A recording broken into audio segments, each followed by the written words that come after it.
Boa noite. Boa noite a todos e a todas. A gente hoje está com mais uma live, né, com uma convidada aí, a Vanessa Dias, que é uma pessoa de referência aí nas comunidades, né, com os trabalhos aí com a cultura popular, né, com a luta da juventude. Então, daí eu agradeço, Vanessa, por ter aceito o convite, estar participando com a gente aí desse bate-papo, dessa conversa. Aí eu passo a palavra para você. E para mim vai ser muito especial essa conversa de hoje, porque eu sempre queria encontrar uma forma de dizer um pouco da minha gratidão por ter passado por essa família que é o Urucungos. Então, muito grata pelo convite e pela oportunidade de contar um pouco da minha história, né, das minhas experiências. Enfim, acho que vai ser uma live bem, bem legal mesmo. A ideia das lives é exatamente o que você, né, citou. É essa oportunidade aí das pessoas que participaram, as pessoas que são parceiras, né, de longa data, não é de hoje, né, que já sabe um pouquinho do trabalho da resistência cultural mesmo, das lutas, né, sociais. Então, a ideia é essa mesmo, e as pessoas terem um pouquinho do contato, né, do privado, mas sem invadir, né? Para as pessoas entenderem que existe assim, a luta, os movimentos, né? Todos os trabalhos que tem aquele grande brilho, né? Porque realmente tem mentes trabalhando, pessoas, personalidades, né? Tem muito, são pessoas mesmo, né? Então, tem algo íntimo ali dentro que ajunta, né? Junta as personalidades, as pessoas que fazem o negócio realmente tipo, crescer. E aí, a gente inicia o bate-papo bem nessa questão mesmo, né? Essa apresentação da sua vida, né? Das memórias de infância, das memórias de juventude, né? Falar um pouquinho sobre a sua família, a sua origem. Não sei se você é de Campinas, né? Você é de Campinas? Sou. Ah, legal. E aí é essa ideia mesmo, né? Como você se entende como uma pessoa que está lutando aí na visão mesmo da cidade mesmo, né? Como você encontra a cidade como seu berço, né? E está nessa luta mesmo. Então a gente começa aí, eu queria saber um pouquinho, né? O que você puder compartilhar, né? Sobre a sua origem. Sim, eu sou, né, daqui de Campinas mesmo. Eu sou filha de mãe branca e pai negro, e eu acho que é importante frisar, né, essa questão, porque eu sou filha dessa diáspora aí, e que dessa colonização, né, do resquício dessa colonização, e que deixa a gente muito sem norte em algum momento da nossa vida. E tive uma infância muito... fui pobre, né? Sou pobre, né? Como todos nós. E meu pai sempre trabalhou muito na vida, né? Minha mãe, enfim. E aí o meu processo de descoberta e de entendimento, né, do que sou, na verdade eu tive uma crise, assim, né, na adolescência. Porque eu sempre estudei escola pública, e sempre fui gorda, né? Nunca fui padrão social, e não me entendi enquanto preta, né? E eu acho que hoje a gente tem um grande problema, né? Claro, essas gerações mais jovens de hoje, a gente consegue ver mais pessoas mais jovens se reconhecendo, se identificando, né, enquanto pretas, enfim. Mas a minha geração não, né? Então, e claro, né, hoje a gente tem aí as consequências, né, das políticas afirmativas, né?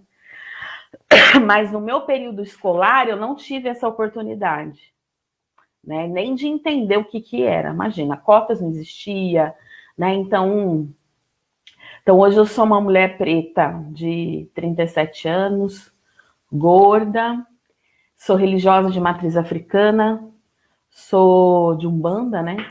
Jongueira, de Dito Ribeiro.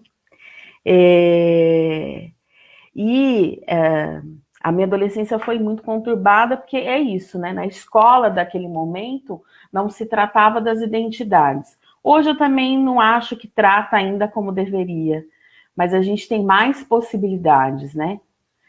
E então eu saio da escola, da educação básica, com uma identidade completamente estraçalhada, assim, de não entender de fato o que era eu, né? O que era essa pessoa?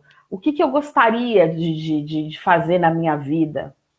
Eu saí do ensino médio com uma única certeza, de que eu queria ser atriz. Claro, depois isso foi se modificando pelo caminho. Mas eu queria muito ser atriz, queria muito trabalhar com teatro, né? E eu não sabia, inclusive, que existia universidade pública em Campinas. E acho que todo jovem hoje, né? Não todo jovem, né? Não vou generalizar, mas grande parte deles saem, inclusive ainda até hoje, acreditando que a Unicamp, por exemplo, é um espaço do hospital, pura e simplesmente. Não é espaço de um ensino público, né? De um ensino que a gente pode chegar, né? Que é o nosso espaço também. Então, eu sou essa adolescente, né? Que sai aí aos 16 anos para trabalhar também, né? Então, eu completo o ensino médio, vou trabalhar, mas sem perspectiva de... Eu tinha desejos, né? Mas não muito delineados, porque, enfim, né? Quem que era eu? Aí, quando eu saio né? Eu estou trabalhando e eu falo, gente, eu preciso ganhar mais, eu preciso ter um trabalho bom para conseguir pagar uma escola de artes cênicas. E quando eu chego, então eu vou trabalhar, tal, trabalho um tempo e começo a fazer, então, técnica em contabilidade. Olha que viagem, né? Técnica em contabilidade, aos 17 anos fazendo isso. E aí lá, nesse depoimento, né, de querer ser, né, de querer ir para o mundo das artes, eu encontro uma pessoa que conhecia o Urucungos, conhecia a Vanise. E ela falava assim, você tem que conhecer a Vanise. Eu não sei muito bem o nome do grupo não, mas você tem que conhecer. Ela me passou o telefone, eu demorei para entrar em contato com a Vanise, porque eu trabalhava de dia, das 8 às 6 da tarde, e ia para contabilidade à noite, chegava em casa meia-noite e meia, que eu fazia lá no Bentão, lá no Cambuí, eu morava no Jardim do Lago. Então, minha vida era muito, eu falava, gente, que hora que eu vou ligar para essa pessoa? Aí essa, né, minha colega de classe, ela falou, não, ela falou que você pode ligar a qualquer hora. Eu falei, que bom, vou ligar. Qualquer hora. Aí um dia eu cheguei um pouco mais cedo, mas ainda assim eu cheguei, era 10h30 da noite em casa. E liguei. E aí a Vanise super me acolheu. E naquele momento o Urucungos, ele estava ensaiando no Castro Mendes, nas salas que tem lá. Umas salas ali de espelhos. Hoje eu não sei mais como é que tá, né? Porque aconteceu a reforma. E aí, gente, que eu era uma garota que estava saindo da escola, né? Do ensino básico, com uma identidade completamente destraçalhada. Eu estava... eu era religiosa católica e eu estava decepcionada mesmo, porque eu via coisas acontecerem dentro do meu espaço religioso que não condizia com aquilo que eu gostaria na minha vida, que eu acreditava, sabe? Porque tem uma questão que é a religião, claro, né? Tem lá os mandamentos, tal, mas as pessoas, o ser humano, não entendia. Então sabe, as pessoas eram autoras de cada coisa, puxava tapete do outro, e porque queria ter mais poder. Então aquilo foi me deixando tão desconfortável que eu fui desanimando também da minha vida religiosa dentro do catolicismo. Aí, quando eu chego no Urucus, a cena que eu nunca vou esquecer na minha vida, que foi quando eu cheguei assim, né, tinha uma porta de vidro e lá no fundo ficava as janelas direto para a praça em frente ao Castro Mendes e de um lado os espelhos, né, que era uma sala toda cheia de espelho. E aí tava todo mundo em roda. E naquele momento eu vi um monte de gente preta, diferente. Sem contar que antes, momentos antes, eu tinha encontrado com a Marta Alves na padaria. E quando eu vi a Marta Alves, assim, eu já achei diferente, mas não sabia que ela era do Urucums. Não sabia. E assim, mas aí a gente se viu, se olhou, tal. Eu acho que a gente trocou uma ideia, porque, gente, minha memória não é tão boa, assim. Eu ainda foge umas coisas. E aí ela falou, você tá indo pro Uruguai? Eu falei, então, é a primeira vez. Ótimo, vamos comigo e tal. E quando eu chego nessa sala, eu encontro uma roda de pessoas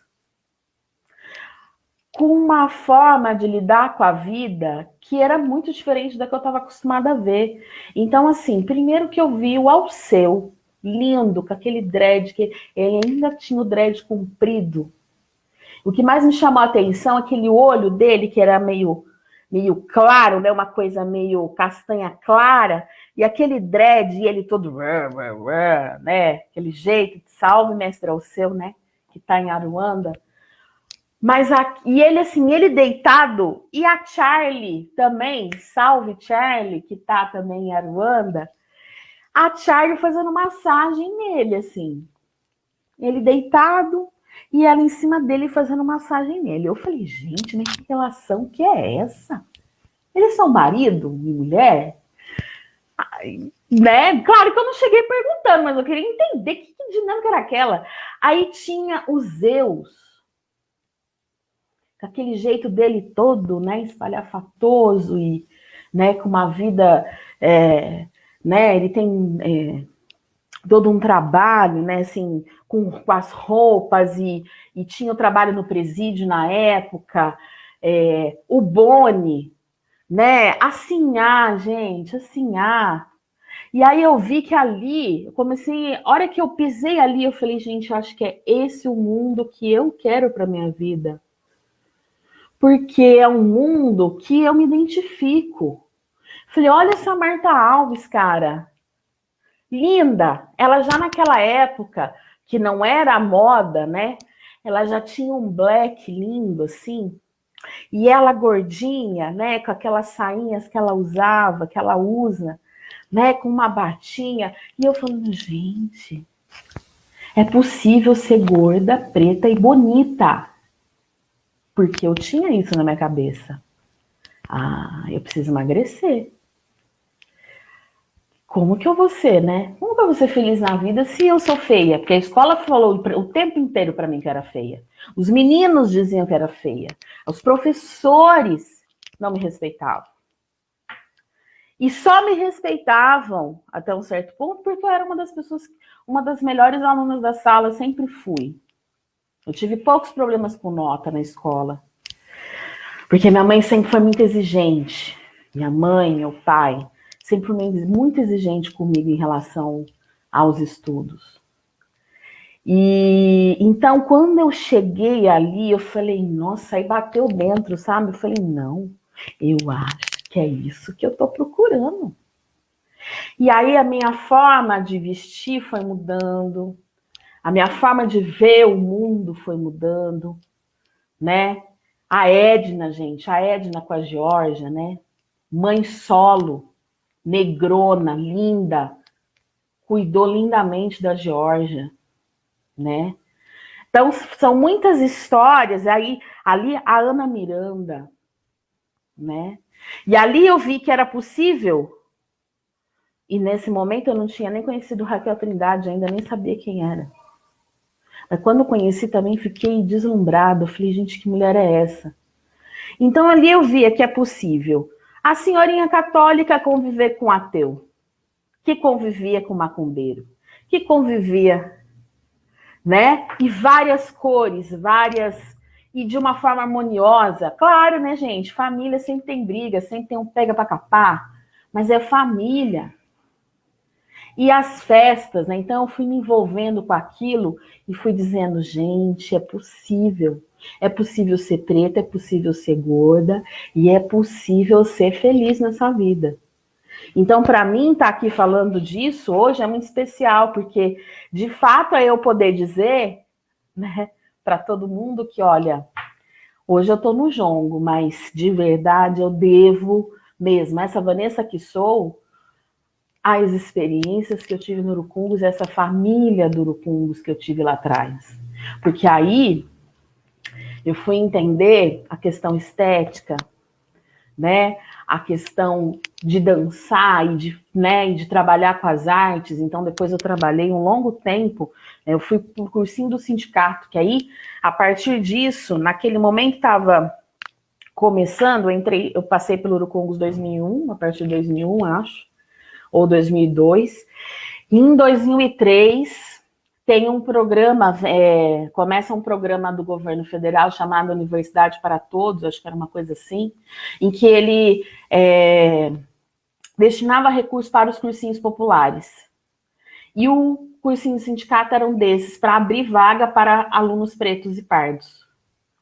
E eu me lembro muito bem que, por conta de eu estar no Urucungus, eu tive uma vaga ali naquele momento, e eu até na época tinha um discurso até contra cotas, né, ingenuidade, né, porque estava começando essa coisa da cota, né, aliás, começando não, porque o movimento das cotas começaram lá na década de 90, mas se transformando estava para se transformar numa política, né, afirmativa, e então estava-se nessa conversa e tal, e então eu entrei no curso de sindicato a partir da minha vivência no Urucungus. E aí ali aprendi muitas coisas políticas, muitas questões políticas, né? Então, se hoje eu estou envolvida de uma certa medida com política, né? Se hoje eu estou envolvida hoje não, e quando eu falo de política, não é a partidária mesmo, é essa coisa de participar de conselho, de fazer mobilização de juventude, pensar em política pública, é porque eu passei também por essa escola, né, no cursinho sindicato. E ali eu fui vivendo, assim, aquela coisa da juventude mesmo, que fazia de tudo. Então, eu cheguei um momento na minha vida que eu era do Urucungus, era da Coquim Baiano, fazia jongo, dançava, fazia teatro no cursinho, mas eu tive essa acolhida, sabe? Desse grupo, dessa família, que sem saber, talvez, estava acolhendo uma menina que precisava desse norte, né? Porque minha família de sangue nunca teve esse tipo de discussão. Meu pai nunca teve dúvida que era preto, mas nunca participou e nunca teve influência de movimentos, né? Mas a gente vai percebendo conforme a gente vai vivendo as coisas, né? Eu não sei se acho que meu pai, como uma forma de autodefesa, ele foi ignorando os problemas que ele foi tendo, né? Porque com certeza ele sofreu racismo. Salve, Rosa querida. Que bom que a Rosa tá aqui e tantos outros, né? A Rê, enfim. Então, assim, para mim, né, passar por esse Urucungus, ele faz isso com essa minha pessoa, sabe? Então, me dá, né, me fortalece na minha identidade, me fortalece enquanto mulher jovem preta, né? E que é isso mesmo, sou gorda mesmo, qual o problema? Sou preta mesmo, qual o problema? Né? Então, é isso, assim.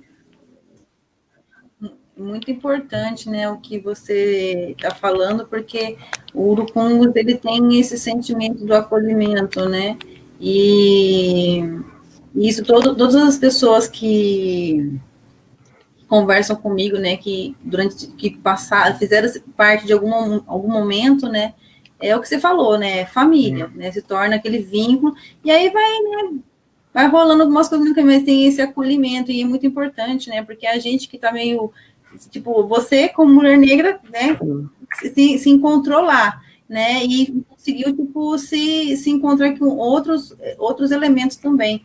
E, assim, uma coisa que eu percebo bastante, assim, é que esses bate-papos, essas conversas, essas histórias que vocês contam, eles, cada um com sua particularidade, com seu modo de ver, né, vai contando a história mesmo e vai, tipo, deixando registrado esses momentos, né, que eu ia te perguntar, né, se você tinha alguma memória afetiva, mas a hora que você conta, que é a hora que você chega lá no teatro, até me arrepia, assim, porque é isso, né, as pessoas estão precisando se reencontrar, né, e quando acontece um encontro, né, eu acho que é muito mais revigorante, muda toda uma trajetória, né.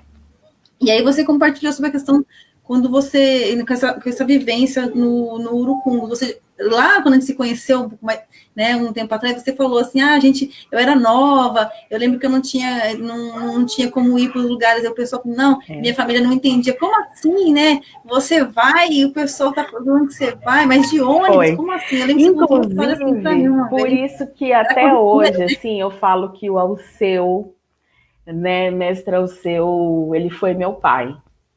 Porque as pessoas começaram a identificar que na minha ação eu era muito parecida com o mestre Alceu.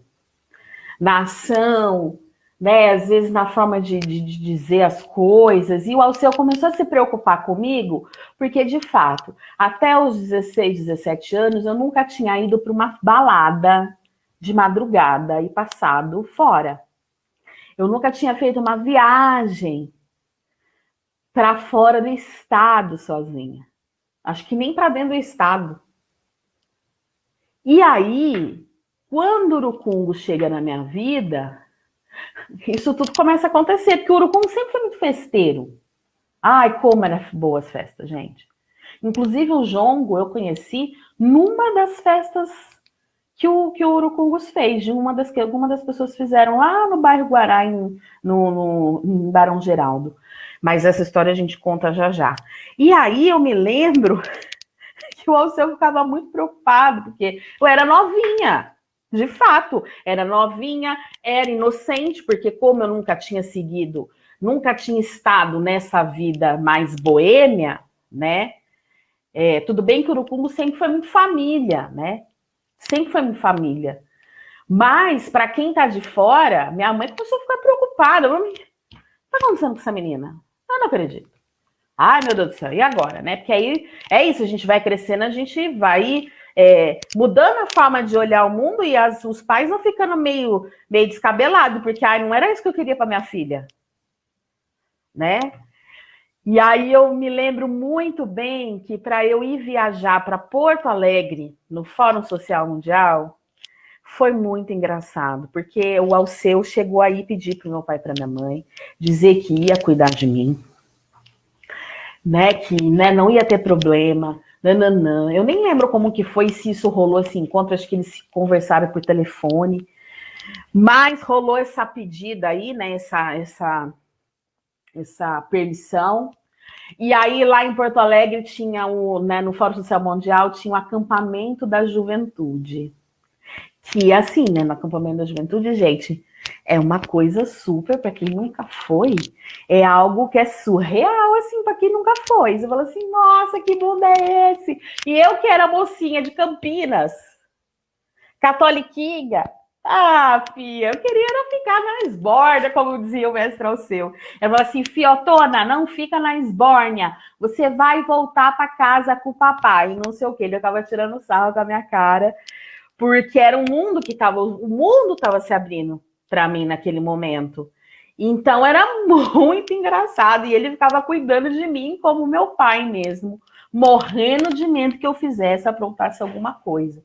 E no acampamento da juventude era uma coisa super, né? Ninguém era de ninguém, era uma questão assim, era uma vivência muito, como que eu posso dizer? Agora me fugiu a palavra. Mas era uma vivência muito da juventude mesmo, né? De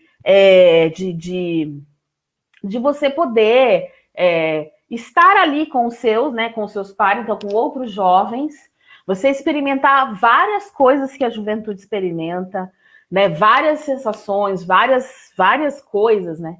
Então tinha de todo mundo, tinha punk, tinha todo mundo ali. E era um mundo que eu não conhecia. Então a gente, né? Eu fiquei deslumbrada. Então e as primeiras festas, né, também do Urucungos, que eu ficava assim maravilhada assim, com uma outra realidade que era muito diferente da minha. Né? Então, e aí as pessoas sempre, não, o Alceu que vai cuidar da van. E aí a gente começou a brincar com essa coisa de ele ser meu pai, e aí até hoje, né? Ele realmente foi aí, acho que foi pai de um monte de gente também, né? Assim, né, de dar conselho, de orientar e de mostrar um outro mundo, né? As conversas com ele, né? Sempre eram muito, muito especiais, porque desde que eu vi o Alceu, né, daquele jeito, falei, gente, esse homem, ele é uma outra coisa nesse mundo, né? Ele é, sei lá, ele é um, né? Que relação, né? Assim, as mulheres também sempre com uma relação muito, muito carinhosa com ele, né? Assim, a Ana, né? Então, e aí ele ficou sendo meu pai. Raquel Trindade também falava, esse é o pai da Vanessa, e não sei o quê. Ainda mais que ela dizia, eu não sou de candomblé, mas ela dizia, assim que ela bateu o olho em mim, ela falou assim, você é de Oxum com Xangô, e ele é de Xangô com Oxum. É uma coisa assim, eu falei, por isso que a gente é pai e filha, né? Então, rolava várias conversas, assim, que era muito legal. E ele era essa pessoa que cuidava, não só ele, mas assim, aí a Marta Alves também, né? Também acabou assumindo esse papel, a Marta Alves, a Edna, acabaram também assumindo esse papel de cuidar de mim, né? Porque também perceberam que, olha, é uma menininha que tá chegando. Então, nós temos que tomar conta mesmo, né? Temos que cuidar. Então, sempre tive essa relação. Tanto que até hoje as pessoas, a Vanessinha. Né? Quando fala de Vanessa, fala de Vanessinha. Porque eu cheguei lá, eu era bem novinha. E aí você, na fala anterior, falou como você conheceu o João Godito Ribeiro, né? Nesse processo todo com convivência com o Urucungos. Como é que foi esse encontro, né? Foi com a Alessandra primeiro, foi com o Jongo primeiro? Como é que foi esse contato que hoje uma coisa que te guia, né? Um trabalho que te guia. Como é que foi esse encontro? Olha, o Urucungos faz, né, o jongo mineiro e o jongo fluminense, né? Que foi a pesquisa da Raquel Trindade fez. Então, eu tive esse primeiro contato com o jongo nesse espaço. Aí, quando a gente foi para uma festa no bairro Guará, lá eu não lembro a casa de quem era, mas estava lá mestre Lumumba, se eu não me engano, a Iá, estava o Danielzinho, o Niel, inclusive era o Niel que estava nesse momento fazendo o jongo, e tinha mais outras pessoas que eu não vou lembrar, mas essas pessoas marcaram muito. E foi ali que eu conheci o jongo paulista, né? Esse jongo que a gente faz no João Godito Ribeiro.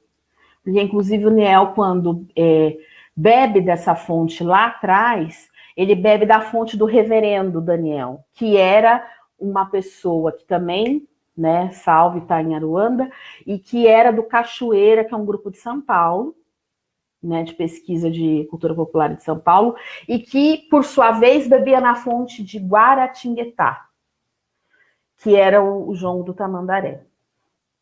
Então, ali foi o meu primeiro contato com o jongo. Eu não conhecia a Alessandra, não. O jongo de Ribeiro ele não existia, inclusive, nesse momento.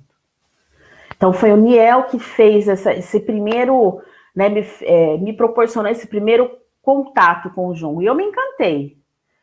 Né? Eu me encantei com o passo, já é um passo muito, muito diferente, inclusive quando a gente vai para outras comunidades jongueiras do estado de São Paulo, né, dos outros estados do Sudeste, o passo de Guaratinguetá é um passo diferente, tem um giro que muita gente às vezes não consegue dar a princípio. E eu, naquele momento que eu vi, já peguei, já entrei na roda, já dancei, e que delícia, assim. Então, eu já tive esse primeiro contato. Aí, depois de um tempo, a Alessandra também, numa busca de explicações por essa questão racial, porque ela tinha consciência de que ela era preta, porque ela realmente, né, ela é filha de pai e mãe preto, mas ela nunca tinha sofrido tanto quanto ela sofreu na época, na década, no final de 90, essa questão do racismo. Que ali ela percebeu que ela tinha sofrido racismo e ela queria entender o porquê. Então ela também foi para o Urucungos e para Tainã e para outros espaços, buscando um pouco essa convivência e tentar entender essa questão identitária. Então eu conheço a Alessandra Ribeiro nesse momento em que ela passa pelo Urucungos também. E ela não, quando ela vem para o Urucungos, ela morava ali no Jardim Roseira, ela mora aqui, né? Eu hoje estou nessa região, né? Do Nóbrega, aqui, Vila Proxa e tal. Mas na época eu morava no Jardim do Lago e ela morava no Jardim Roseira. A fazenda, inclusive, também, né? A casa de cultura Fazenda Roseira também, nessa época, também não existia. E aí ela descobre que tem a Tainã também, que aí é mais próximo da casa dela. Aí ela passa a frequentar a Tainã, que é próximo da casa dela. Vem de vez em quando no Urucungos, mas ela acaba se entregando mais na Tainã. E a Tainã estava no processo de construção de tambores para o maracatu naquele momento. E quem estava construindo os tambores do maracatu? O Daniel Reverendo. E cada vez que o Daniel Reverendo fechava um tambor, ele cantava um ponto de jongo. E ela começou a ver, e aí ele fazia roda de jongo também. Ela começou a ver aquilo, e aquilo também começou a tocar nela. Tanto que a história que ela sempre conta, né, e que é isso que demarca um pouco esse início do jongo, né, de do Ribeiro em Campinas, é que ela, numa roda de jongo que ele faz no quintal de uma das meninas, acho que era da Adriana Frias, inclusive, que a Adri também foi do Urucungos, linda Adriana, fofa. Ela se emociona muito forte com aquele ponto de jongo. Oi, nego dito, oi, nego grito rei. Oi, nego dito, oi, nego grito rei. Oi, nego dito, oi, nego grito rei. Oi, nego dito, oi, nego grito rei. Lábios lâminas, por um tris não me cortou. Pelo tempo, nessas ondas, esse mar já te levou a girar. Salve o ponto. Quando ela ouve esse ponto de jongo, ela se emociona profundamente. E ela não entende o que é que estava acontecendo. Aí, a partir disso, ela começa a sonhar com um senhor preto, todo de branco, chapéu, sapato, terno, do lado da cama dela cantando ponto de jongo. Ela, mas gente, o que está acontecendo? E aí, nesse momento, né, junto disso, estava se formando, inclusive a Cami Jordão está aqui, ela participou desse processo também. Quando ela sentiu isso, ela já estava junto com o Flávio Azevedo, com o André Perucci, montando um grupo de pesquisa de cultura popular, que ia pesquisar várias coisas. Então, esse grupo começa a surgir em 2002, eu acredito, acho que mais ou menos esse o tempo, com essas pessoas e outras, Camila Jordão, a Thelma Ribeiro, a Bia Ruela. Nossa, gente, quanta gente, né, que a gente não vê. Aff, Maria, que saudade de todo mundo. Mas, enfim, e aí eu passo a estar mais distante, porque como eu estava no Urucungos, fazendo cursinho, muita coisa, falei, não vou dar conta, mas eu cheguei aí de vez em quando. Mas quando acontece esse episódio em que ela se emociona com o ponto de jongo e começa a ver esse senhor negro do lado da cama dela toda noite, né, em sonho, ela vai investigar o que é. E como ela já era um bandista, ela foi para o terreiro conversar com os preto velho. Ela, eu não estou entendendo o que está acontecendo com esse sonho. O que é isso? Estou perturbada. Aí ela teve a ideia de fazer uma festa na casa dela. Olha, Então, ela falou, né, para a entidade, falou, olha, então vou fazer uma festa na minha casa, chama esse Daniel Reverendo, ele faz jongo e eu pago o que eu tiver que pagar, porque se eu tiver missão com isso, eu pago o que tiver que pagar, faço uma rodinha, pronto, beleza, vai embora, né? Só que não, meu bem, só que não. Porque aí, quando o Reverendo faz a roda de jongo na casa dela, eu lembro muito bem desse episódio, porque as 2 primeiras vezes que teve roda de jongo na casa dela, foi no 26 de fevereiro, porque era 26 de fevereiro era aniversário dela, é aniversário dela. E naquele ano ela fazia 26 anos no dia 26 de fevereiro. Então teve roda nesse dia e teve roda depois no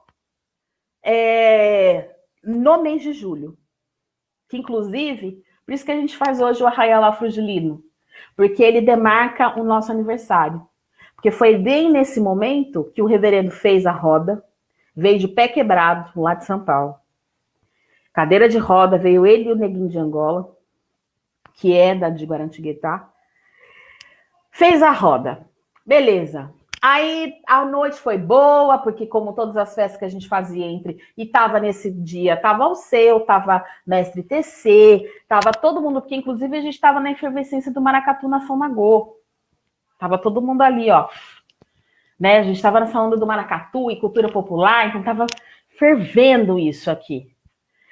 Aí, no dia seguinte, tio Dudu, mestre Dudu, chega na mãe Alessandra, que ele é tio dela, né?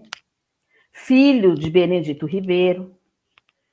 E aí ela assim, e aí, tio, o senhor gostou da festa ontem? Gostei. Jeitinho dele, né? Gostei. E aí, o que o senhor achou? Olha, mas você sabe, filha, que aquela roda que vocês fizeram, o meu pai fazia quando a gente era criança. E a Alessandra não tinha tido contato em vida com o avô, com Benedito Ribeiro. E ali ela entendeu que o jongo era mais do que nunca, talvez, se chegou até ela, era o momento de ela, inclusive, salvaguardar essa manifestação. E ali começou a, inclusive, modificar esse grupo de pesquisa, porque aí o grupo de pesquisa, que era de várias manifestações, não faz sentido. É jongo, é grupo de jongo, gente. Vamos estudar, vamos entender, vamos fazer. E aí que se transformou em Comunidade Jongo de Itu Ribeiro, que também foi o nome... Foi a sugestão de uma moça chamada, uma professora linda de literatura, que era do cursinho, que já citaram ela aqui, a Lourdes. Lourdes, que também acho que passou pelo Urucungos em algum momento, e ela que falou, ora, vocês querem um nome? Mas como que vocês não sabem o nome? Benedito Ribeiro, tem que pôr o nome do seu avô. Já que é de jongo, e ele fazia jongo, tem que pôr esse nome. E aí a gente... Né, aí as coisas foram se transformando, né, nesse caminho do jongo, e eu fui me aproximando, né, fui me aproximando desse grupo, desse coletivo, que aí se transformou, aí foi se transformando cada vez mais em comunidade, porque no começo ela não sabia, a gente não sabia o que era fazer o jongo, das ritualísticas, ela foi aprender, porque aí ela aprendeu, né, então... Aí salve Tia Mazé, que também está em Aruanda, mas ela foi a ancestral viva que conseguiu, que Tia Mazé era a mais velha da comunidade do jongo do Tamandaré, e ela foi a ancestral em vida que conseguiu transmitir os saberes do jongo para a mãe Alessandra. E aí, a partir disso, né, a gente vem aí com esse caminho todo, nessa ritualística do jongo, que não é, né? Então o jongo ele não é apenas uma dança, né? Ele é uma manifestação mesmo afrocultural, que tem uma ritualística, tem hora para começar, né? Tem ponto para começar, ponto para fechar, tem demanda, né? Tem encantamento, né? Tem jongo de encantaria, então tem ponto de encantaria, então tem aí uma brincadeira, mas é uma brincadeira ancestral. E eu aprendi no Urucungos, inclusive, eu nunca vou esquecer da fala da Ana Miranda, ela assim, não importa o couro que você está colocando na mão, se é aquele do pandeiro sintético ou se é aquele do couro do boi mesmo. Mas você tocou ali, você tem que estar reverenciando o seu ancestral. Isso eu aprendi no Urucuns. E aí, né, então, o jongo, ele é inclusive, essa reverência, né, a essa ancestralidade. E aí foi assim que eu comecei. E aí eu comecei a namorar o jongo, será que eu vou saber?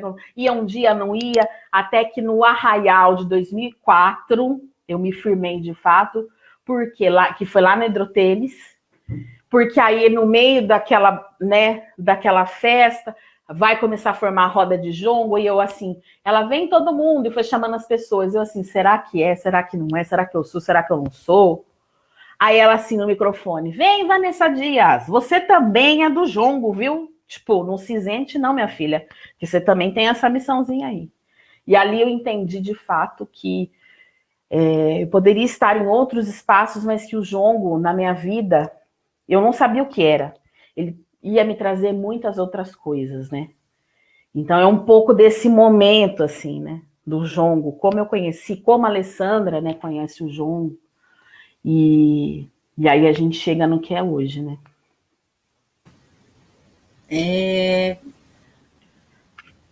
Eu fico pensando, assim, toda vez que eu escuto os episódios, né, dos acontecimentos, né, como tudo chegou no que tá, né? Eu fico pensando que, tipo, Salve a Raquel Trindade foi um colo fértil, né?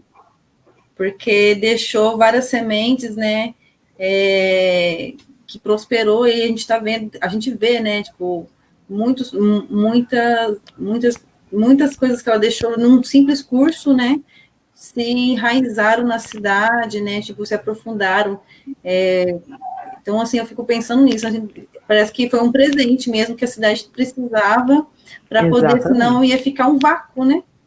Ia ficar e essas pessoas que se procuram, né, tipo, ia ter que ir realmente para onde dizem que são as origens, né, tipo, porque cada manifestação tem um local de origem, né, daí até chegar lá, talvez o processo ia ser muito mais longo, né, e aí quando ela vem para Campinas e traz essa fertilidade dela, né, todas as pesquisas de quem ela é, né, acho que deixa mais do que só o conhecimento, né? Deixa, tipo, as sementes, né? Exatamente. Salve, mestre Marquinhos! É verdade, gente. Até antes de pastorio eu já fui. Nossa Senhora, é verdade. Tem razão. Na época do pastorio, né, que foi um projeto, né, da prefeitura e tal, e aí eu participei num determinado... Eu, Naya, Thelma, Paloma, nossa senhora. Ai, que delícia relembrar, gente. E aí, você estava contando a referência ao jongo. Hoje, o jongo, ele é tombado em Campinas, né? E vocês participaram, assim, vocês como realmente o grupo de pesquisa, porque em outras conversas, né, eu vi que muitas pessoas não, um grupo de pessoas se sentiram a necessidade de se aprofundar na pesquisa, de saber de onde realmente essas manifestações vêm, né, qual mais a gama de como fazer, né, tinha, e aí surgiram esses trabalhos, né. E aí o Jongo ele chega nesse trabalho aí que foi o tombamento na cidade. E como é que foi esse processo da cidade reconhecer, né? Hoje a gente está com o samba de bumbo também também tombado, a capoeira também ela foi um tombamento que foi meio tipo nível nacional, né? Acho que talvez nível internacional se bobear, né? Mas, porque ele é da humanidade, né? Ele é um patrimônio da humanidade. E vocês, como um coletivo que chegou nesse resultado, né? Como é que foi esse processo? Então, né? Acho que a primeira coisa que é importante a gente trazer, né? Quando a gente fala de registro, de manifestação imaterial, a gente está dizendo de registro e não de tombamento, entendeu? Tombamento a gente faz do que é sólido, de prédio, né? Mas de manifestação a gente faz o registro dele. Então o jongo ele é registrado e aí a gente fala, né? É registrado como bem imaterial. Então como foi esse processo? Em 2005 Porque, assim, as comunidades jongueiras, elas não adormeceram. Campinas adormeceu, porque o Benedito Ribeiro fazia jongo aqui na década de 30. Inclusive, a gente tem depoimentos de senhoras que lembravam, acho que a própria Sinhá já chegou a ver alguma coisa de Benedito Ribeiro, se não me engano, ela já deu um depoimento assim. Outras avós, né, de jovens que estão no jongo, já trouxeram esses elementos, né? Então, Benedito Ribeiro fazia na década de 30, quando ele falece, isso adormece, porque ninguém dá continuidade. Mas em outras comunidades, essa não é uma realidade. Então, por exemplo, Guaratinguetá tem jongo lá há quase 350 anos. Não adormeceu. Então, lá é uma comunidade urbana que faz jongo. A qualquer momento, assim, puf. Vamos fazer jongo agora? Vamos. Né? Porque isso já tá, isso é não adormeceu essa prática, e é uma prática assim, imagina um bairro que todo mundo sabe fazer jongo. É assim lá, todas as famílias sabem fazer jongo. E isso não adormeceu em várias comunidades. Então elas vinham se reunindo desde o final da década de 1990. E acho que foi em 96 o primeiro encontro que elas fizeram. E foi na região, agora eu não lembro quais as cidades que se reuniram, não foram todas, foram uns 3 ou 4 grupos que se reuniram inicialmente, nessa perspectiva de, olha, a gente precisa cuidar desse bem. A gente precisa, inclusive, entender que existem outras comunidades jongueiras no estado do Rio de Janeiro, que isso começou no Rio de Janeiro, e, de repente, pode ter em outros lugares.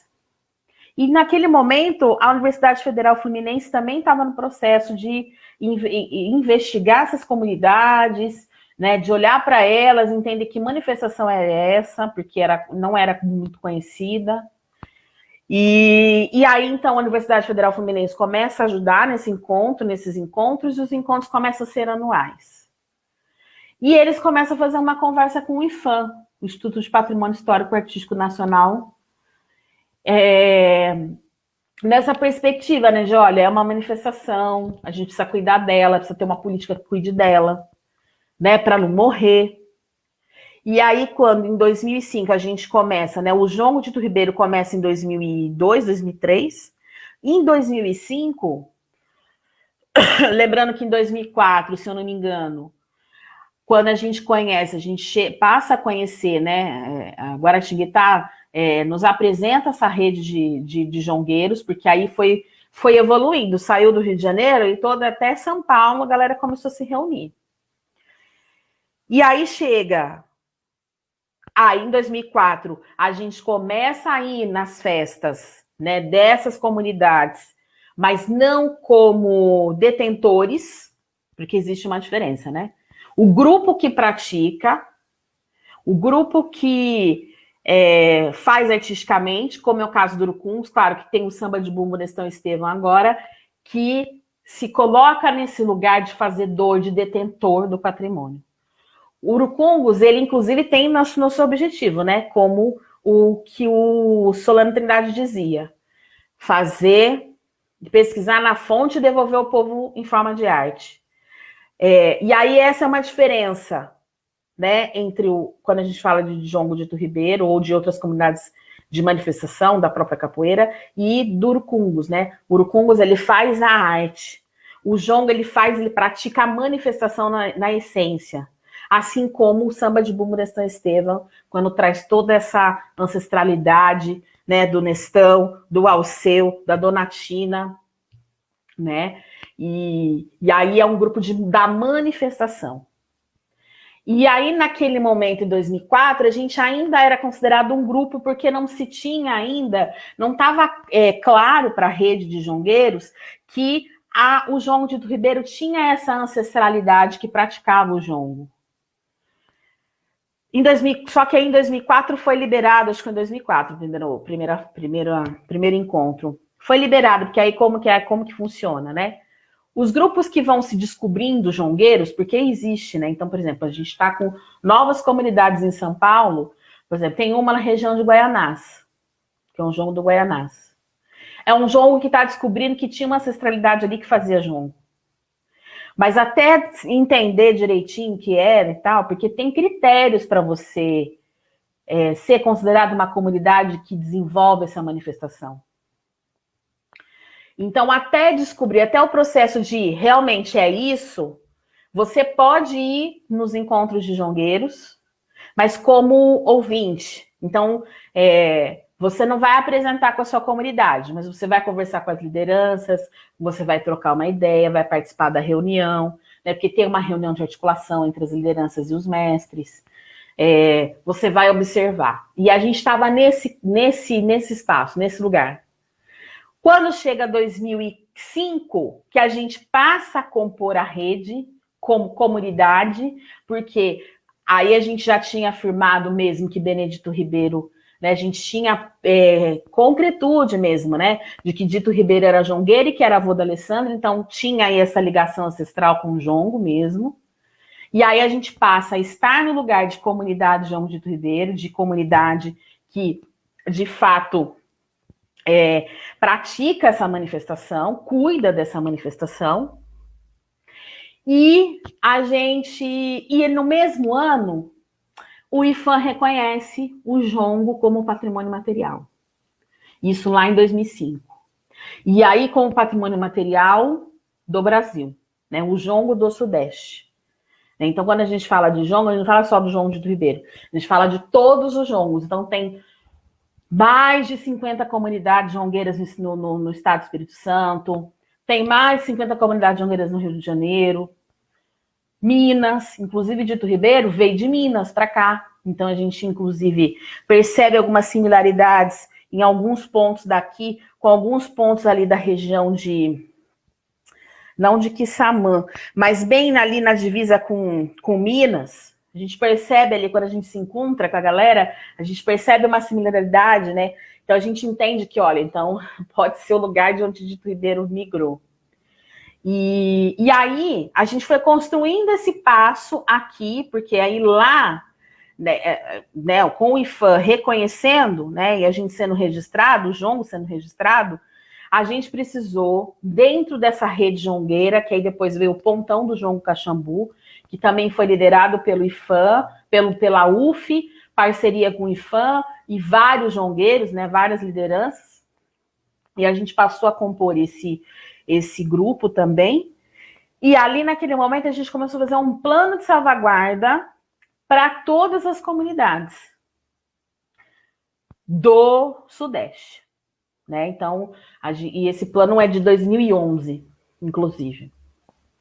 E naquele plano a gente inseriu, porque foi bem, a gente tinha acabado de ocupar, não tinha acabado, né, já fazia alguns anos, né, mas a gente estava fazendo já a discussão para o IFAM sobre a situação da roseira. Porque em 2008, olha só, né, em 2005 a gente é reconhecido, 2008 a gente ocupa a Fazenda Roseira, junto com outros parceiros, então Urucungus foi um parceiro, Herbert de Souza foi parceiro, Tainã, com certeza, inclusive a gente só ocupou porque a gente tinha a história da Tainã, né, com o TC que ocupou aquele banheiro cultural, né, aquele vestiário cultural, que a gente fala, né, ocupou vestiário cultural, banheiro cultural. Então a gente tinha essa história, e não, então vamos ocupar, porque está sendo destruído. Aí então a gente entra na roseira, e junto a isso nós continuamos fazendo a discussão de salvaguarda no Brasil. Que aí a Mãe Alessandra foi chamada para vários, por exemplo, tem a carta eu não lembro agora o nome dessa carta, mas que foi a carta de Fortaleza, que eu não lembro agora o ano que foi, mas ela foi chamada para fazer isso, porque a gente estava, inclusive, com essa experiência de estar, né, de estar desenvolvendo uma manifestação registrada, e ocupar um casarão histórico que não poderia ser tombado. Mas que se a gente não entrasse, ele ia estar no chão hoje, ele não existiria mais. Inclusive, é o primeiro, quando a gente vai para as redes de memória, né? As pessoas, olha, é o primeiro caso em que uma manifestação afro-brasileira, um bem imaterial, salvaguarda um bem material.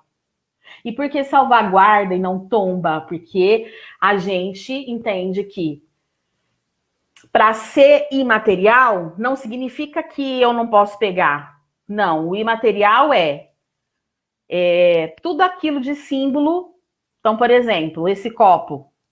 Para mim, ele tem um símbolo. Para minha comunidade também tem um símbolo.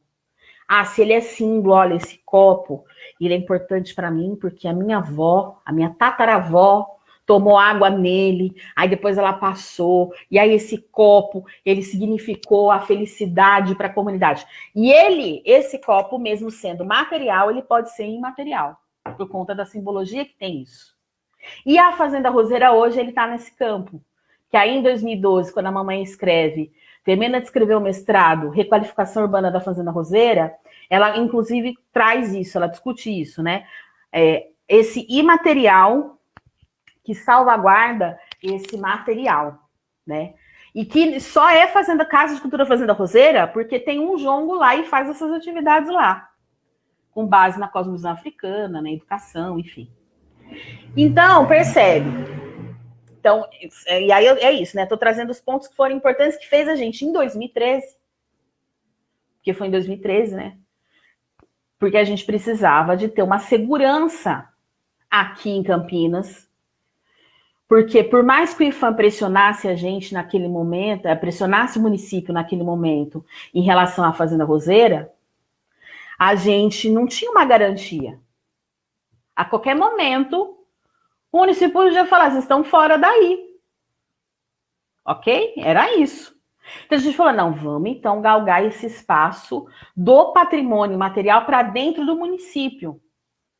Porque quando o Estado se compromete, né, quando o governo, enfim, quem está ali, o poder público se compromete, a chance é um pouquinho menor da gente perder isso aí.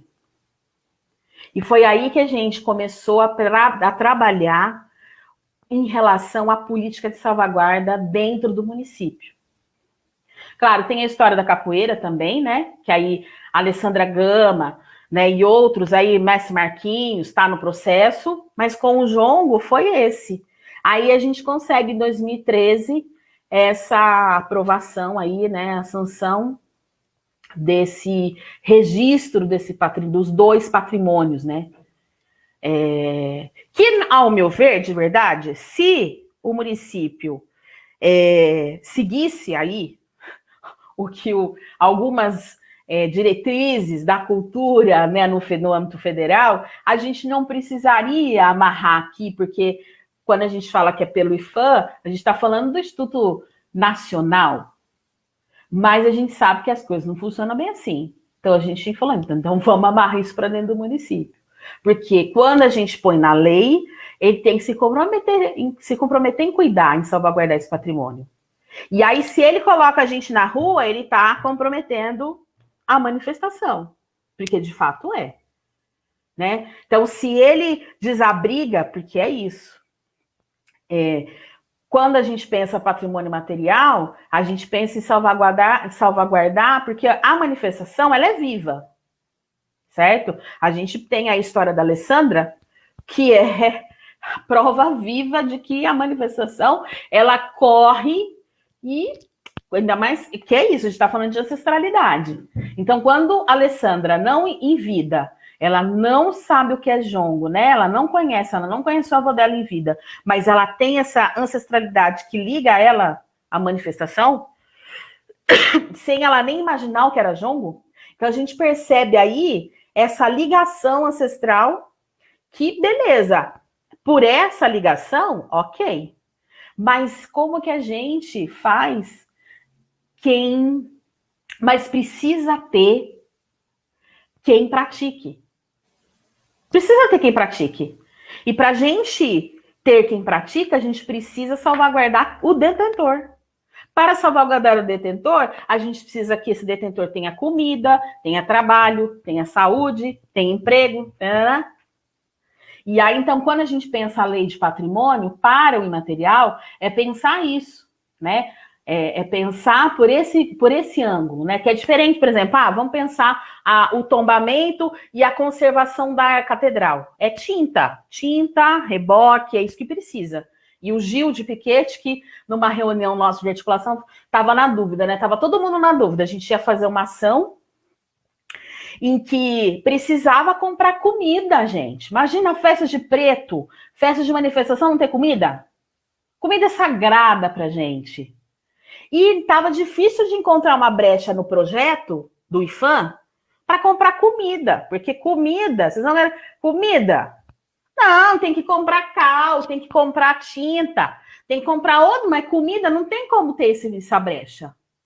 Aí o Gil de Piquete, mestre Gil, lindo, vira e fala assim, mas gente, a tinta, assim como a tinta está para o material, a comida está para o material. Porque sem comida, jongueiro não faz jongo. E aí que se começa também a entender melhor um pouco o que é esse bem material, né?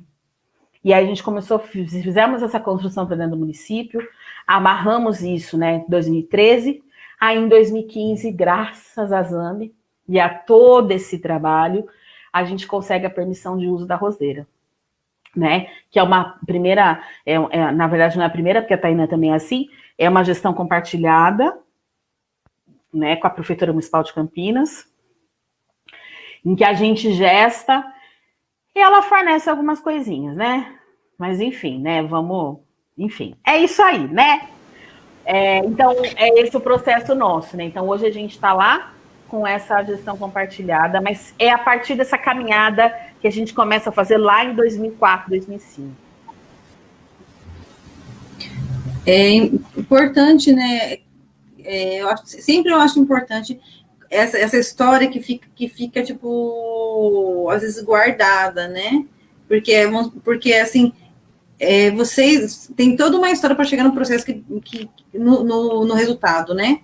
Então, aí, às vezes, tipo, as histórias vão ficando só, porque realmente estava no rolê ali mesmo, né? Quem estava, tipo, fazendo a briga. Mas aí, quando você compartilha, além de você compartilhar um conhecimento para as pessoas, tipo, conseguir entender o que é cada palavra, o que é cada ação, né? E alimenta as pessoas, né? Tipo, realmente, né? Tipo, eu não estou pensando só, eu não tô sozinha nesse rolê. Tem mais gente que pensa, e aí eu vou me alimentando disso e aprendendo e fazendo um negócio, tipo, para mim mesmo, né?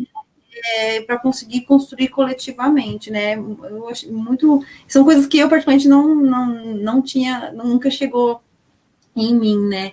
E particularmente eu conversando com você, eu acho que para muitas pessoas vai ser muito importante saber essas ligações, né, que você contou.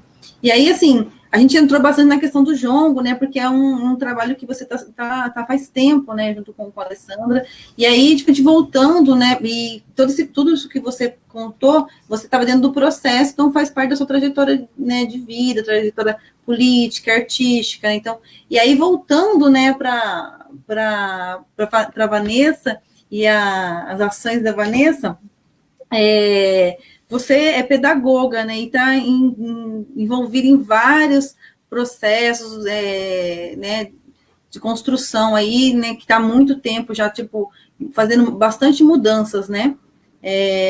A gente conhece a Reagio, né, e aí não sei se tem outros também, mas é o que a gente mais ouve falar é da Reagio, né, e aí eu queria, né, se puder compartilhar um pouquinho o que são essas ações, e eu percebi na fala anterior que tem um alimento lá atrás que faz você levantar essa questão da juventude aí, né, não sei se eu estou enganada, mas eu senti que tem um estralinho aí, uma faísquinha. Sim, tem mesmo. Pode passar o tempo que for, mas a juventude é algo que me move. E me move porque eu realmente não quero, eu quero cada vez menos jovens com questões identitárias, sofrendo o que está sofrendo. Eu quero diminuir o genocídio, né? Eu quero diminuir o feminicídio entre as mulheres pretas, né? Eu quero aumentar mais cabelos blacks, mais pele, né? Então, assim, e aí a minha história me faz trabalhar hoje nessa perspectiva em outros espaços. Então, um dos espaços que você traz, que você colocou, que é a Reagio. Então, a Reagio, ela começou em 2013, na verdade, como dentro da FEAC, né? pensando um pouco sobre esse jovem de Campinas que não tinha o que fazer, né? Então não tinha espaços, não tem. Quando a gente vai olhar, qual é o espaço de referência da juventude em Campinas hoje? A gente não tem uma coisa muito definida. A gente tem vários lugares, mas que às vezes o jovem chega e ele é enquadrado, né? E ele não é respeitado, ele não pode viver na tua essência o que, né? Ele não pode expor, extravasar sua criatividade, né?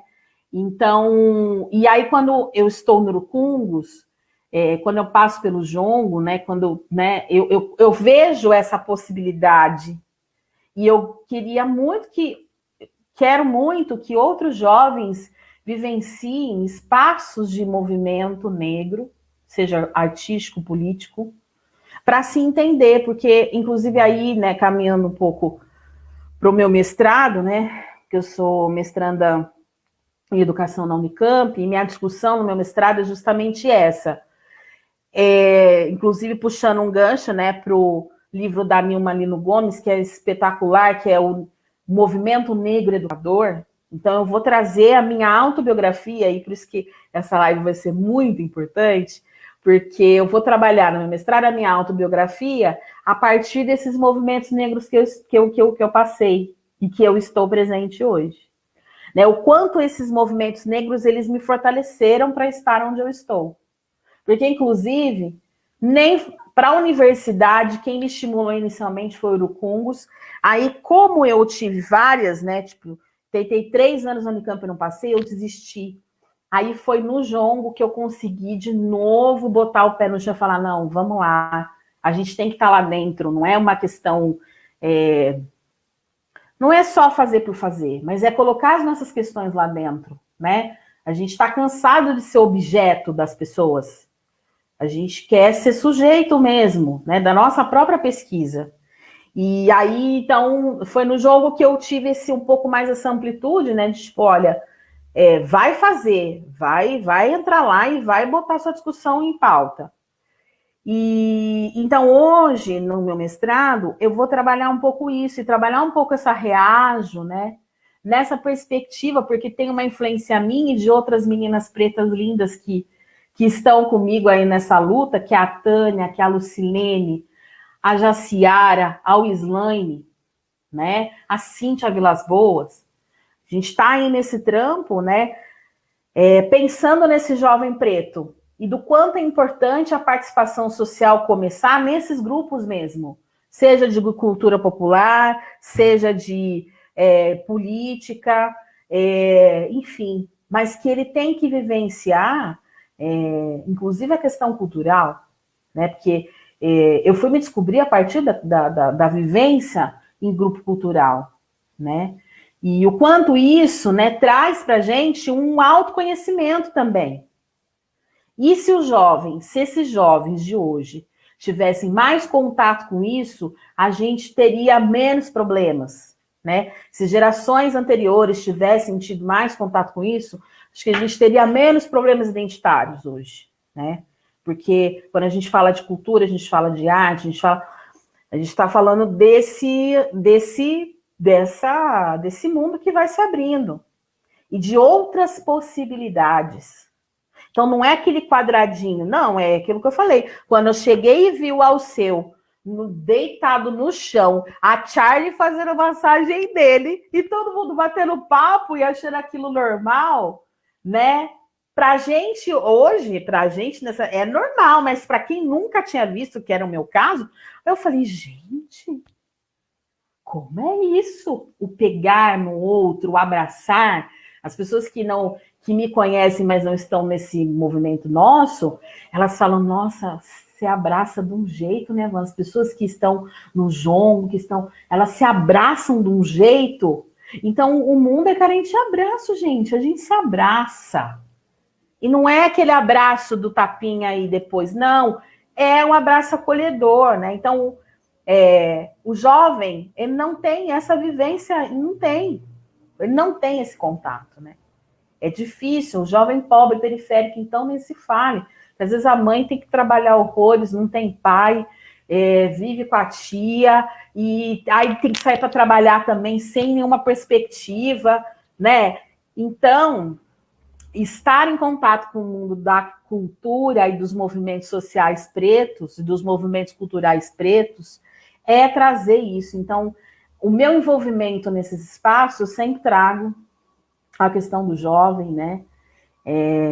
Também, né, contribuo, hoje não contribuo tanto, porque sou mais velha, né? Tenho 37 anos hoje, mas que o Juventude de Terreiro, quem pode participar é o jovem de 15, de 14 a 35, então eu participei até uns 2 anos, mas hoje ainda estou na base dessa articulação, então, do jovem de terreiro também, então, né, pensar hoje quem que é esse jovem de terreiro, né, como que ele está no mundo, né, quais os direitos dele que estão sendo violados quando, né, o terreiro é atacado, quando a sua prática religiosa ela é rechaçada, né? Então, como que é esse jovem? Então, eu me preocupo muito e sempre meus trampos, assim, meus trabalhos, eu sempre procuro pensar nesse jovem, né? Porque e acredito que o jovem não é o amanhã, ele é o hoje mesmo, e ele tem uma audácia que a gente precisa acreditar, né? Hoje tem coisa que eu não faço mais, que eu olho quando na época de Urucungos que eu fazia, aos 20 anos, hoje eu falo, Vanessa, hoje eu não faço mais, porque realmente eu não sou mais jovem, eu olho e falo, opa, mas o jovem de hoje dá conta de fazer, né? Que é o enfrentamento, que é ocupar a escola. Olha as ocupações das escolas em 2015. Foi feito só por jovem. E não foi feito por jovem de 25. Foi feito por jovem de 15, de 14, de 16 anos. Então, dizer que também não é um jovem... Eu me preocupo muito também com essa visão. O jovem não é politizado. O jovem ele tem desejo. Você já parou para ouvir? Então, e aí eu reajo, penso um pouquinho de tudo isso, né? Como que a gente faz com que as políticas sejam implementadas, né? Como que a gente faz com que esse jovem também esteja presente na reivindicação dessas políticas, né? Empoderando eles. É um trabalho que vem agora com pandemia, está um pouco, né, difícil, porque jovem quer estar junto, quer mobilizar, quer cantar, mas a gente está tentando manter o trabalho aí, né? E trabalho também numa organização da assistência social, que em sua maioria também atende jovem, então assim. E é isso, eu acho que é uma missão minha mesmo de vida, sabe? Acho que eu tenho eu tenho esse dever. Eu encaro como um dever mesmo, sabe? É um dever meu. Assim como eu tive pessoas lá na minha adolescência, como Alceu, Marta Alves, Rosa, Sinhá, Ana, Zeus, Boni, Charlie e tantas outras, né? Eu tive essas pessoas, Alessandra Ribeiro, que está na minha vida até hoje, né? A gente se vê, né? E hoje está aí com uma trajetória política pela frente que tomara que chegue lá, estamos vendo, né? Vamos lá, vamos lá. Eu acho que é meu dever ser base de outros jovens para alcançar isso, sabe? Acho que não tem... É a minha forma de retribuir, sabe? Para o mundo o que eu recebi como base, como... enfim, né? O que eu recebi na minha vida, que foi muito... foi muito generoso dessas pessoas, né? Acho que essas pessoas foram muito generosas comigo. E eu acho que eu tenho o dever de ser até o fim da minha vida. Me fez resgatar uma lembrança de quando eu te conheci no CDI, né? Aí, tipo, você sempre teve essa fala, né? Vai lá, vai ver. E eu lembro que eu fui, acho que era do Vila União, né, que você falou assim, lá tem um telecentro, e aí lá estão precisando de monitores. Aí, hora da informática, e você falou assim, vai lá, cola lá para ver, porque eu falei assim, que nem fosse, eu queria sentir o que era o terceiro setor, né? E você falou assim, acho que é um espaço que talvez você vai conseguir sentir. Eu lembro que eu peguei o ônibus, eu fui até lá, o dia estava fechado, e aí, tipo, comecei, estava fechado, e aí, quando eu cheguei no centro, por acaso, eu peguei um ônibus e conversei com um rapaz, e o rapaz era de lá, né? Conheci, foi contando a história de lá, explicando porque estava fechado, né? Uhum. E aí, assim, aí as vidas foram cruzando, né? E aí, assim, o tempo passou e, assim, agora eu estou, né, a gente está conversando, então eu estou escutando coisas que aconteceram no meio de todo esse processo, né, e me veio um sentimento, assim, como é importante, quando você fala da juventude, né, como é importante a gente escutar todos e todas, assim, tipo, independente da faixa etária, né, porque a criança, ela te traz uma demanda que você tem que enxergar o que ela vai enxergar ainda, né, que está muito distante, porque é a questão da maturidade. O jovem, ele está naquele gás de fazer, e você, tipo, você já teve, mas não era o tempo, porque o tempo do mundo era outro, né? A pessoa da idade passou por uma experiência que você também não chegou lá, né? Então, você falando questão do jovem, né? Essas histórias todas me faz essa costura, assim, sabe? E todas as pessoas convidadas, né, que vêm conversando, né, contando, eu fico, enquanto eu tô ouvindo, eu vou costurando tudo isso, tentando entender todo esse processo, sabe? E eu tenho aprendido muito, assim, está sendo muito rico para mim, e eu espero, assim, que as pessoas que estejam acompanhando, mesmo que eles não estejam acompanhando, assim, no momento da live mesmo, que depois tenham, né, a curiosidade de sentir, porque um dia me perguntaram por que eu não coloco o tema no cartaz, né? Eu falei assim que não é o tema, é a pessoa convidada, ela, né? A ideia é para escutar ela mesmo. Então, tipo, e aí o trabalho ele foi se direcionando nessa questão mesmo, né? De as pessoas terem a oportunidade de contar o que está, como diz a Renata Oliveira, ela falou assim, né? O que está atrás dos panos da pessoa, né? Que é isso. Então, eu fico muito feliz, assim, tipo, de poder compartilhar com as pessoas que estão assistindo né, e vão assistir também essa tua trajetória aí, porque, né, você falou assim, não estou na faixa do pessoal do terreiro, do encontro dos jovens de terreiro, mas você está escrevendo aí e tem um alicerce forte aí, né, dos espaços que você esteve, com as pessoas que você constrói ou construiu, né? E eu me sinto feliz de estar junto nesse processo, né? Eu não gosto de falar de oportunidades, porque é muito, muito amplo isso, né? Essa compreensão. Mas eu fico feliz quando você fala assim, aquela live vai ser importante para você, para as pessoas terem contato até com o seu mestrado, onde você já está pensando sobre isso, né? De falar sobre a sua própria biografia e falar sobre o processo educacional, tudo. Então, é muito importante, assim. A gente se programa para fazer live 1 hora e 10, então mas, assim, eu deixo você disponível, se você quiser falar alguma coisa mais que você fala assim, enquanto a gente estava conversando, eu lembrei de algo importante, assim, e gostaria de compartilhar, e aí, se você tiver em mente também, quiser aproveitar um momento. Olha, só de dizer que eu sou muito grata mesmo a todas as pessoas que passaram pela minha vida nesse tempo de Urucungos, que eu aprendi com cada uma delas, assim.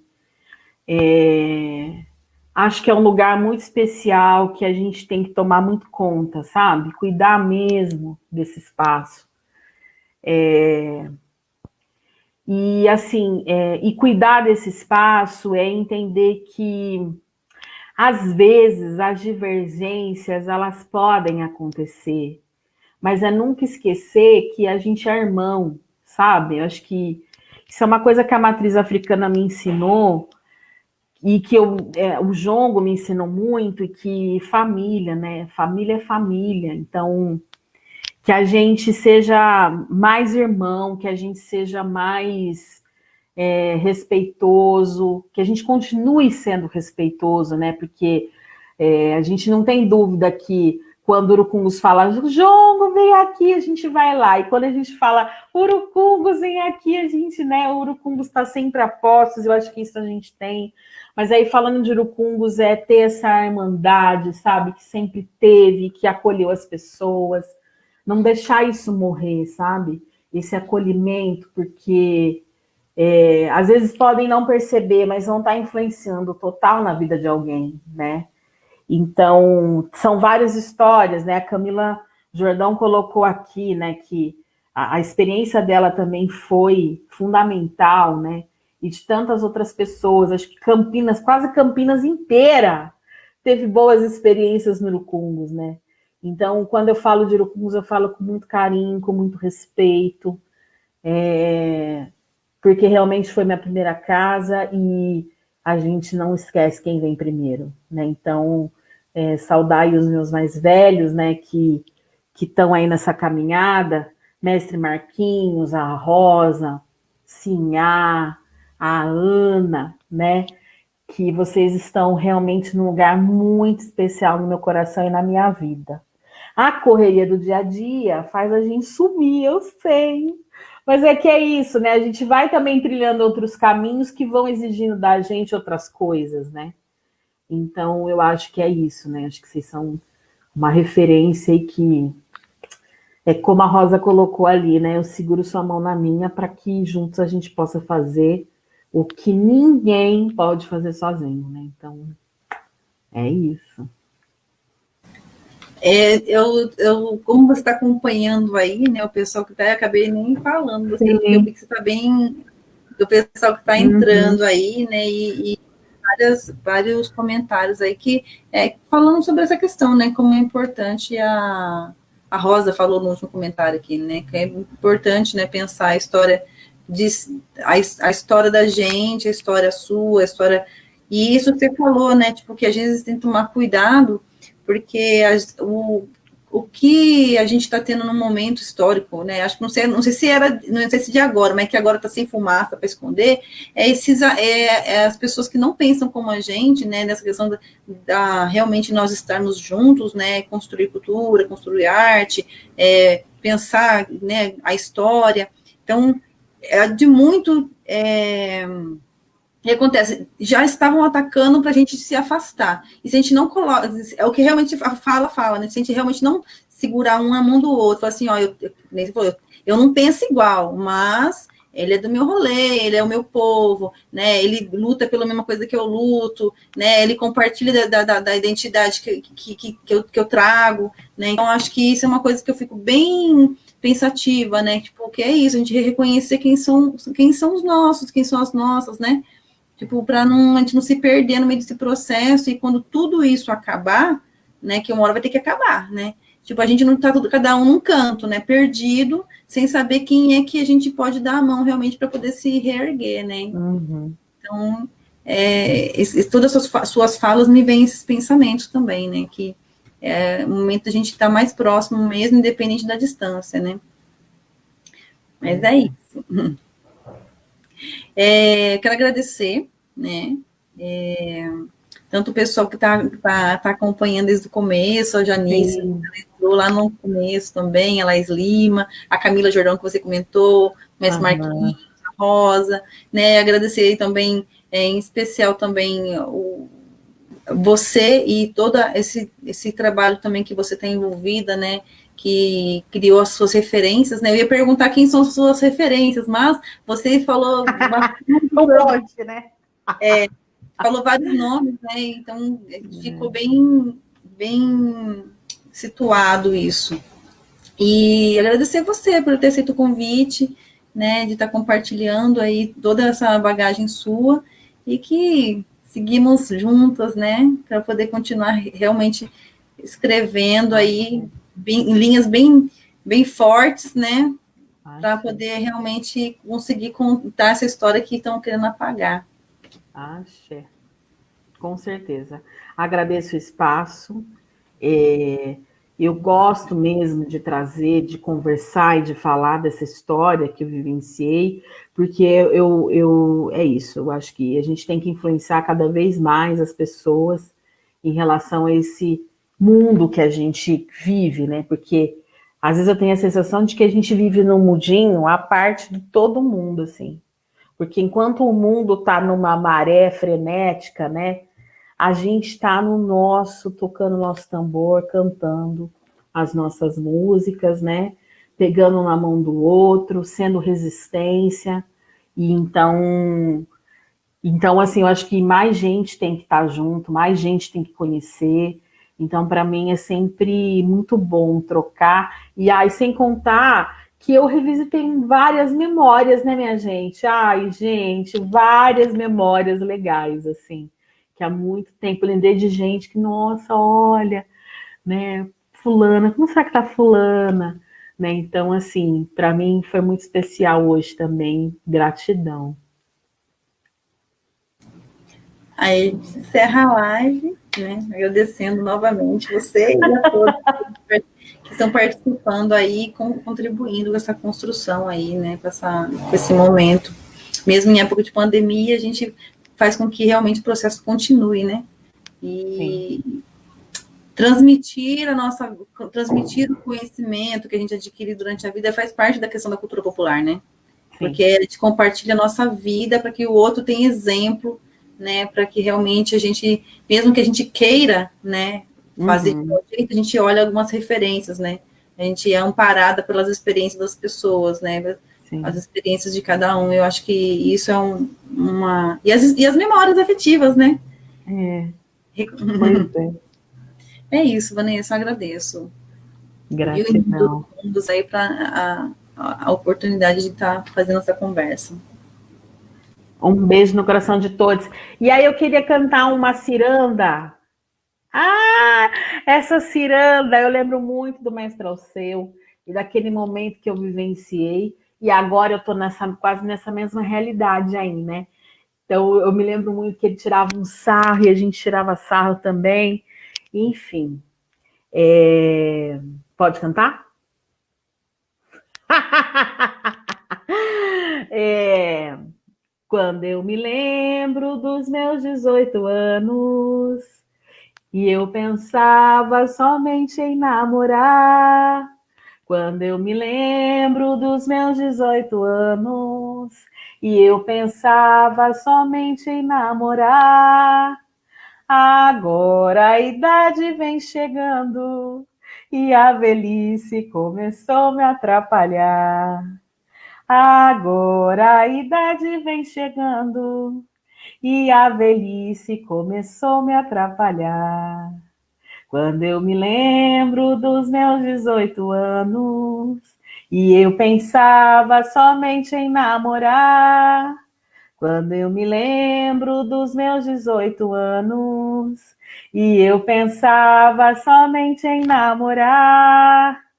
Agora a idade vem chegando e a velhice começou a me atrapalhar.